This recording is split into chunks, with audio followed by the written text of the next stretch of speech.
নারায়ণগঞ্জের ৭ খুনের রায় প্রমাণ করে বর্তমান সরকার ন্যায় বিচারে বিশ্বাসী, এমন মন্তব্য করেছেন আওয়ামী লীগের সাধারণ সম্পাদক ও সড়ক পরিবহন ও সেতুমন্ত্রী ওবায়দুল কাদের।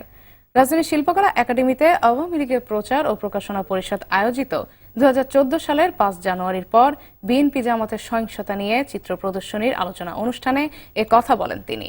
মানুষপুরে যারা গণতন্ত্রের জন্য মায়া কান্না করে তাদের সঙ্গে সংলাপ নয় বলেও সাফ জানিয়ে দেন ওবায়দুল কাদের। যাওয়ার কোনো সুযোগ নেই। নারায়ণগঞ্জের আদালত 7 খুনের মামলা আজকে যে ঐতিহাসিক রায় দিয়েছে সেটা থেকে এটাই আজকে প্রমাণ। আমরা আশা করি যে নৃশংস ঘটনা ঘটেছে, নিম্ন আদালত যে রায় দিয়েছে সে রায় উচ্চ আদালতেও আমরা আশা করি এটাই থাকবে।